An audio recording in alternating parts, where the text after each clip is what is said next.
তোমাদের YouTube channel GK ম্যানেতে তোমাদের স্বাগত বন্ধুরা। আরআরবি এনটিপিসি এবং গ্রুপ ডির যে প্রিভিয়াস ইয়ার আমরা সিরিজ চালাচ্ছিলাম আজকে ক্লাস 8, যেখানে আরআরবি এনটিপিসি এবং যে গ্রুপ ডি টোটাল যে প্রিভিয়াস ইয়ারের প্রশ্নগুলো আমরা দেখবো এবং তার সাথে এক্সট্রা ইনফরমেশন যেগুলো রেলওয়ে গ্রুপ ডি এবং এনটিপিসির জন্য খুবই গুরুত্বপূর্ণ। তোমরা জানো যে এনটিপিসি এবং রেলওয়ে গ্রুপ ডির কিন্তু পরীক্ষার মেন যে ফোকাস সেটা কিন্তু জিকে, কারণ ম্যাথ এবং জিআই তোমাকে কিন্তু কম্পিটিশনে রাখবে, কিন্তু চাকরিটা দেবে কিন্তু জিকে। তো অবশ্যই জিকে কিন্তু ধ্যান দিতে হবে। তো চলো শুরু করবো। এর আগে 7খানা পার্ট হয়ে গেছে, যারা দেখোনি নিচে একটা প্লেলিস্টের লিঙ্ক আমরা দিয়েছি, সেখান থেকে দেখে নাও। খুবই গুরুত্বপূর্ণ ভিডিওগুলো এবং এক্সট্রা ইনফরমেশন কিন্তু ভরপুর রয়েছে। তাহলে চলো দেখে নেবো যে প্রথম যে প্রশ্নটা এসেছিল যে what is the full form of ADSL. এটা যে এর যে ফুল ফর্মটা জানতে চাওয়া হয়েছিল। তো ফুল ফর্মটা কী ছিল? এ ফর ছিল asymmetrical, D for digital, S for subscriber, আর এল ফর হচ্ছে লাইন। তো কি এই যে এডিএসএলটা দেখে নেবো। এটা হচ্ছে এমন একটা প্রযুক্তি যা বিদ্যমান থাকে একটা তামার যে টেলিফোন লাইন ব্যবহার করে উচ্চ গতির ইন্টারনেট অ্যাক্সেস দিয়ে থাকে এই এডিএসএল, ঠিক আছে, এবং আপলোড গতির চেয়ে দ্রুত ডাউনলোড গতি প্রদান করে থাকে। তো বুঝতেই পারছো এটা যে এখন ইন্টারনেটের জামানা এবং এটা কিন্তু খুব ভালো কাজ হয়। তো তার জন্য এডিএসএলটা গুরুত্বপূর্ণ, আপকামিং পরীক্ষার জন্য খুবই গুরুত্বপূর্ণ। দেখো নেক্সট যেটা এসেছিল যে হুইচ অফ দ্য ফলোয়িং যে kings convened the fourth Buddhist council. তো তোমরা জানো যে ফোর্থ বুদ্ধিস্ট কাউন্সিল কোথায় হয়েছিল? সেটা কাশ্মীরে হয়েছিল। তো কে করেছিল, কোন রাজা করেছিল? সেটা হচ্ছে কনিষ্ক। টোটাল 4টে বুদ্ধিস্ট কাউন্সিল হয়েছিল এবং এখান থেকে কিন্তু রেলওয়েতে ঘুরে ফিরে প্রশ্ন আসে। তো আমরা পুরো লিস্টটাই দেখে নেব। দেখো প্রথম যে বুদ্ধিস্ট কাউন্সিল এটা করেছিল কে? এটা হচ্ছে অজাতশত্রুর তোমরা জানো কিং ছিল। তো তার যে পৃষ্ঠপোষকতায় হয়েছিল এবং এটা কোথায় হয়েছিল? এটা হয়েছিল রাজগৃহতে। সেকেন্ডটা হয়েছিল কালশেখের পৃষ্ঠপোষকতায় হয়েছিল বৈশালীতে। থার্ডটা হয়েছিল অশোকের পৃষ্ঠপোষকতায় হয়েছিল পাটলিপুত্রতে। এবং চতুর্থটা হয়েছে যে কনিষ্কের পৃষ্ঠপোষকতায়, সেটা কোথায়? কাশ্মীরে কিন্তু হয়েছে। এবং চেয়ারম্যানগুলো দেখতে পাচ্ছ, প্রথমটা চেয়ারম্যান ছিল মহাকাশ্যপ, দ্বিতীয়টা সাবাকামী, তৃতীয়টা মোগলিপুত্র তিস্য, আর যে চতুর্থটা হচ্ছে বসুমিত্র। তো প্রত্যেক কটা এই যে 4টা তোমরা এখান থেকে যে স্ক্রিনশট মেরে রেখে দিতে পারো। তো খুব ভালো কিন্তু, এবং লিখে রাখো, এখান থেকে কিন্তু প্রশ্ন ঘুরিয়ে ফিরিয়ে দেয়, ঠিক আছে। এবং পাশে দেখো রেজাল্টও দেওয়া রয়েছে যে কোন কোন বুদ্ধিস্ট কাউন্সিলে কী কী ঘটেছিল, ঠিক আছে। নেক্সট যে প্রশ্নটা এখানে জানতে চাইছে যে ইন্ডিয়ান যে ডিজার্ট রয়েছে, আমাদের যে মরুভূমি রয়েছে, এখানে ওয়েস্টার্ন মার্জিনে কোন হিলটা রয়েছে? সেটা কি? সেটা হচ্ছে আরাবল্লী রেঞ্জ রয়েছে। তো আরাবল্লী রেঞ্জ, এখান থেকে একটা প্রশ্ন হচ্ছে যে আরাবল্লীর যে সর্বোচ্চ শিখর বা হায়েস্ট পিক কি? সেটা হচ্ছে গুরু শিখর। গুরু শিখর হচ্ছে আরাবল্লীর সর্বোচ্চ শিখর এবং এটা কোথায় অবস্থিত? রাজস্থানে। এটাও কিন্তু পরীক্ষায় একবার এসছে। তো এক্সট্রা ইনফরমেশন হিসেবে এটা জেনে রাখো। নেক্সট যে প্রশ্নটা এসেছিল যে which of the following needed to access internet. তো ইন্টারনেট অ্যাক্সেস করার জন্য কী প্রয়োজন হয়? সেটা হচ্ছে ইউনিক আইপি অ্যাড্রেস থাকে। তো আইপি হচ্ছে ইন্টারনেট প্রোটোকল। যদি আইপি ফুল ফর্ম জানতে হয় জেনে রাখো, ইন্টারনেট প্রোটোকল অ্যাড্রেস। তো যে কোনো ডিভাইস ইন্টারনেট চালানোর জন্য কিন্তু এই আইপি অ্যাড্রেসটা তোমার প্রয়োজন হবে, ঠিক আছে। তো এই আইপি অ্যাড্রেসের মাধ্যমে কিন্তু কাউকে ট্র্যাক করা যায়। নেক্সট আমরা দেখব যে কি বলেছে ফ্রন্টিয়ার গান্ধী কাকে বলা হয়। তো খান আব্দুল গফর খানকে ফ্রন্টিয়ার গান্ধী বলা হয়। তিনি কিন্তু যে লাল কোর্তা বাহিনী প্রতিষ্ঠা করেছিলেন এবং গান্ধীজির আদর্শে কিন্তু তিনি চলতেন। তো ভারতের যে পশ্চিম প্রান্তে তিনি কিন্তু ইংরেজদের বিরুদ্ধে বিরাট যে সংঘর্ষ করেছিলেন।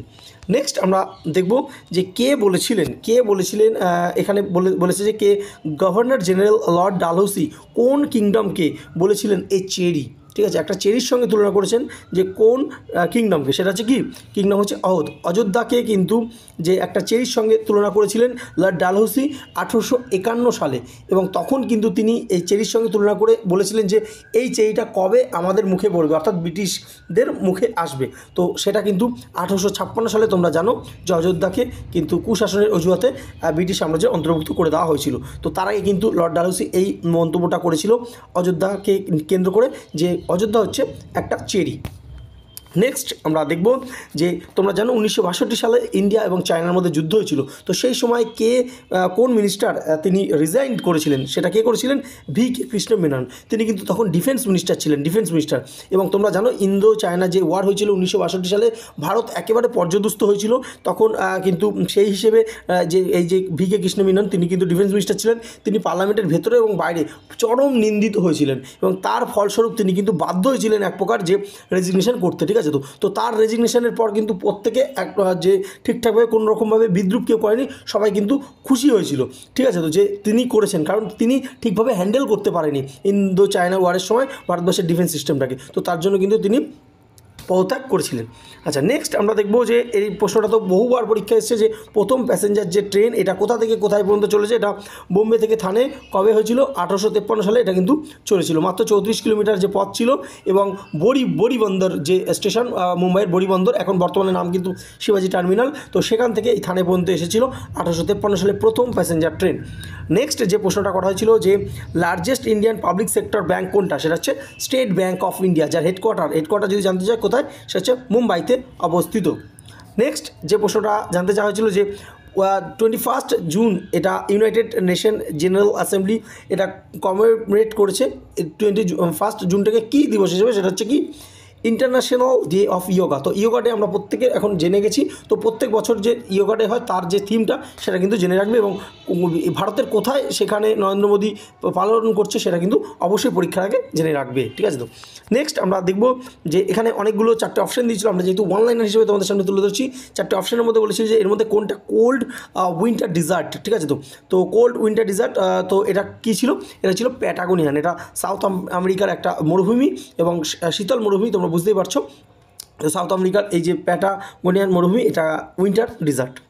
নেক্সট যেটা এসেছিল যে এলিফ্যান্টা কেভস, দেখো বিভিন্ন পরীক্ষা আসে এলিফ্যান্টা কেভস কোথায় রয়েছে, সেটা মহারাষ্ট্রে আসে, ঠিক আছে। তো কোথায় অবস্থিত, মহারাষ্ট্রে অবস্থিত সেটা দেয়, কিন্তু এখানে দিয়ে দিয়েছিল এক্স্যাক্টলি কোন আইল্যান্ডে, সেটা কি, সেটা হচ্ছে ঘাড়াপুরি আইল্যান্ড। এই ঘাড়াপুরি আইল্যান্ডকে এলিফ্যান্টা আইল্যান্ডও বলা হয়। তো এক্স্যাক্টলি লোকেশনটা জানতে চেয়েছে, দেখো কি সুন্দর ভেতর করে একটা প্রশ্ন কিন্তু করে দিয়েছে।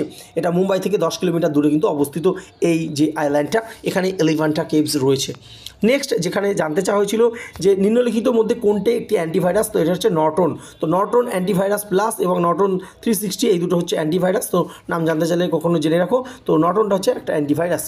নেক্সট যে দেখতে পাচ্ছ পোঙ্গল বার্ড কাউন্ট, এটা কোন স্টেটে রয়েছে, এটা তামিলনাড়ুতে অবস্থিত পোঙ্গল বার্ড কাউন্ট। তো এখানে বিভিন্ন প্রকার কিন্তু পাখির সমাবেশ দেখা যায়। পরবর্তী যেটা জানতে চাওয়া হয়েছিল যে গুডস অ্যান্ড সার্ভিস ট্যাক্স, যেটা হচ্ছে জিএসটি।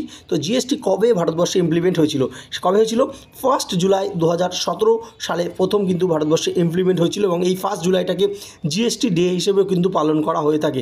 জিএসটির পুরো কথা হচ্ছে গুডস অ্যান্ড সার্ভিস ট্যাক্স। যদি বলে যে কোন দেশে প্রথম জিএসটি চালু করা হয়েছিল, সেটা হচ্ছে ফ্রান্সে 1954 সালে প্রথম জিএসটি কিন্তু চালু করা হয়েছিল। এটা এক্সট্রা ইনফরমেশনে জেনে রাখো, পরীক্ষা ঘুরিয়ে ফিরে আসতে পারে। নেক্সট দেখতে পাচ্ছ যে প্রথম যে রেলওয়ে স্ট্রাইক বা রেলওয়ে যে ধর্মঘট 1974 সালে কার দ্বারা হয়েছিল, সেটা হচ্ছে জর্জ ফার্নান্ডেসের দ্বারা হয়েছিল।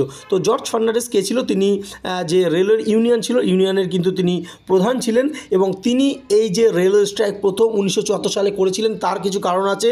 তিনি রেলওয়ে যে কর্মচারী ছিলেন তাদেরকে যে ঠিকঠাকভাবে তাদের যে মাইনে স্ট্রাকচারটা ঠিকঠাক করা হোক এবং সর্বোপরি 8 ঘন্টা ডিউটিটা বেঁধে দেওয়া হোক, এটার জন্য কিন্তু তিনি এই আন্দোলনটা করেছিলেন এবং তার জন্য প্রথম 1974 সালে কিন্তু রেল স্ট্রাইক হয়েছিল এবং যেটা জর্জ ফার্নান্ডেসের দ্বারা হয়েছিল। কি সুন্দর একটা প্রশ্ন কিন্তু তুলে ধরা হয়েছে, দেখো একটা আনকমন খুব সুন্দর প্রশ্ন, কেউ যদি একবার জেনে রাখো ঘুরিয়ে ফিরে এই প্রশ্ন কিন্তু আসবেই আসবে।